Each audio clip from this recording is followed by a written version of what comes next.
সুপ্রিয় ভিউয়ার্স, আসসালামু আলাইকুম। মৃধা মিডিয়ার পক্ষ থেকে আপনাদের সবাইকে স্বাগতম এবং এখন একটি চমৎকার নিউজ নিয়ে আপনাদের সামনে হাজির হয়েছি, আর সেটা হচ্ছে জাইমা রহমান। ব্যারিস্টার জাইমা রহমান হচ্ছে তারেক রহমানের একমাত্র কন্যা সন্তান এবং তিনি যাচ্ছেন ডোনাল্ড ট্রাম্পের টি পার্টির আমন্ত্রণে এবং এর মাধ্যমে তার রাজনৈতিক অভিষেক শুরু হলো। হিসাবে দেখছি এই কারণে শহীদ রাষ্ট্রপতি জিয়াউর রহমান বীরুত্তমের যোগ্য উত্তরসূরি আমাদের ভারপ্রাপ্ত চেয়ারম্যান জনাব তারেক রহমান এবং আমাদের দেশনেত্রী বেগম খালেদা জিয়ার যোগ্য উত্তরসূরি জনাব তারেক রহমান এবং ওনার দেরি এই তিনজনের যোগ্য উত্তরসূরি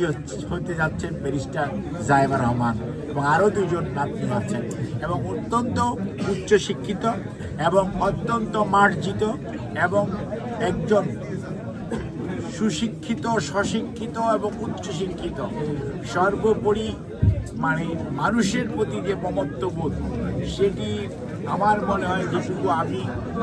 ছোটবেলা থেকে এবং কয়েকদিনই দেখেছি, আলহামদুলিল্লাহ she is very much caring about madam as well as আমাদের সবার ব্যাপারে, দেশের মানুষের প্রতি এবং দেশের মানুষের কষ্টের প্রতি ওনার যে আগ্রহ এবং কষ্ট লাঘব করার জন্য যে প্রচেষ্টা এবং এটার যে সত্যিকার অর্থে ওনাকে ওখানে আজকে যে উনি ব্রেকফাস্টে আমাদের ভারপ্রাপ্ত চেয়ারম্যানের প্রতিনিধি হিসাবে অংশগ্রহণ করছেন, আমার মনে হয় শুধু আমি নয়, সারা বাংলাদেশের